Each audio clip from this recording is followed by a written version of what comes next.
Wow, you definitely weren't kidding around when you said career change, huh? This stack of cover letters is QGGE, Huh. and the jobs you're applying for.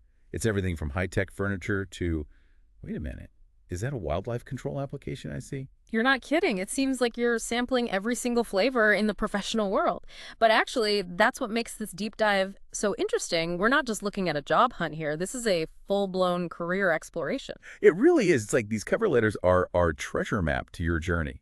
Eh. So let's talk about this exploration a bit. Several of these letters mention you're returning to France after spending 32 years in Canada. That's a huge life change. Absolutely. It's massive. And, when we see that alongside your very direct statement about wanting a career change, it really starts to paint a clearer picture, doesn't it? This isn't just about finding a new job. It's about finding a whole new direction, maybe even a new you. Okay, so new country, new career path. That's a lot of new all at once. But one thing's for sure, you're not exactly starting from zero. You constantly highlight your IT skills, particularly in e-commerce and web development. It's in almost every single letter. Well, it's a smart move, to be honest. You're essentially taking this already solid foundation you have in IT and you're using it as a launch pad to explore all these completely different fields. You're not just saying, hey, I know how to code. It's more like I can code for e-commerce or I can code for nonprofits or even takes a pause for effect for the city of Paris's housing department. And it's not even just the coding skills, is it? Yeah. You've got project management, client communication, even problem solving woven in there. Those are valuable skills no matter what field you're in. But here's what I find really interesting. You're not just listing them, you're showcasing them in some really creative ways. I totally agree. It's really well done. Like in your application to Paris Habitat, where Yeah. you mention your computer science background, but then you say you're open to expanding your horizons. That right there is huge EE. You're signaling adaptability, a willingness to learn and grow, which is incredibly attractive to any employer.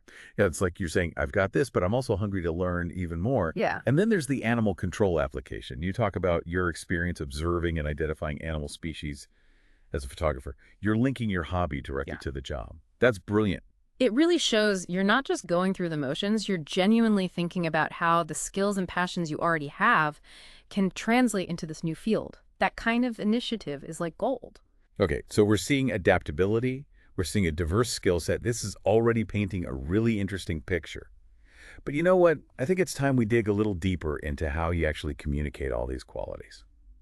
One thing that really struck me as I was going through these letters was how you walk that line between being professional but still letting your personality shine through. You keep things formal, respectful, but then you'll toss in these little personal touches here and there. It's a delicate balance to strike, that's for sure. You Oh. can't just throw it in anywhere. You've got to hit the right note to make it really work. Exactly. Like, for example, you mentioned your mother being a tenant of Paris Habitat. I mean, that's not something you see every day in a cover letter, right? Was it risky putting that in there? Did you ever hesitate? Oh, I could totally see why you'd hesitate. It's not a standard move, that's for sure. But you know what? In this case, it really does work. It kind of subtly emphasizes that you understand their mission without feeling forced or out of place. Hiring managers, they always appreciate those genuine connections. It shows you're not just sending out generic applications to everyone and their brother. It makes you memorable, right? Yeah. Like, oh yeah, that's the applicant whose mom lived there. But you also spend a lot of time emphasizing your enthusiasm and your passion. Was that something you thought about a lot? Does that translate well on paper, or does it start to sound like every other cover letter out there? You're definitely right to question that. It's a valid concern. You don't want to sound like everyone else. It all boils down to authenticity. Anyone can say they're passionate, but you have to back it up.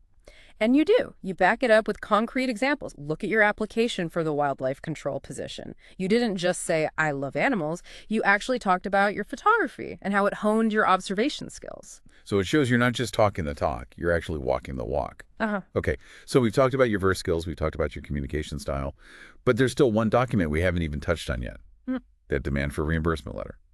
Now this one feels different. It's like we're seeing a whole new side of you. And you know what? It's a side worth looking at because it reveals a lot about how you handle those curveballs life throws at you. This isn't just a letter. This is a full-on strategic document. You did your homework. You're citing the specific recall. You even provide the exact amount from the invoice. It's like you're leaving no room for doubt. You're Yeah. basically saying, here's the problem, here's the proof, and here's exactly how you can fix it. This actually reminds me of how you approached your whole job search. You knew your goal, a career change, and you systematically explored all the options, highlighting all the skills that make you such a strong candidate. Now, isn't that a brilliant connection? You've got this proactive problem-solving energy that just pours out of both situations. It's almost like you're hardwired for action, you know? Whether it's navigating a complex job market or going toe-to-toe with a car company over faulty airbags in your Citroen, you don't just sit around and wait for things to happen. You make them happen. And let me tell you, that is such an invaluable quality to have, especially when you're going through a major career transition like this.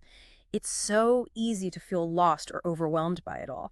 But you're out there grabbing the reins, exploring every avenue, advocating for yourself. It's magnetic, that kind of drive. It's truly inspiring to see. So for our listeners out there who are on this same journey of self-discovery and career change, what's the most important thing for them to remember? What's the biggest takeaway from this deep dive? If I had to pick just one thing to leave everyone with, it would be this. Never underestimate the power of and. You're not just an IT specialist or a wildlife enthusiast or a skilled communicator. You're all of those things and then some. It's that unique blend of experiences that makes you such a strong candidate. I love that. The power of and. It's about recognizing and owning all the different sides of yourself. Right. The technical skills, the creative passions, those unique life experiences that nobody else has. Right. And then you connect those dots and show the world who you really are. You hit the nail on the head. Because at the end of the day, your career isn't just about what you do, it's about who you are, right? Yeah. And the more authentically you can present yourself during a job search, the more likely you are to find that perfect fit, a role that truly speaks to you. So to all our listeners out there, just remember, keep exploring, keep connecting those dots, and don't ever be afraid to embrace all those ands that make you, well, you. Who knows? That one unexpected combination might just be the key to unlocking your dream job.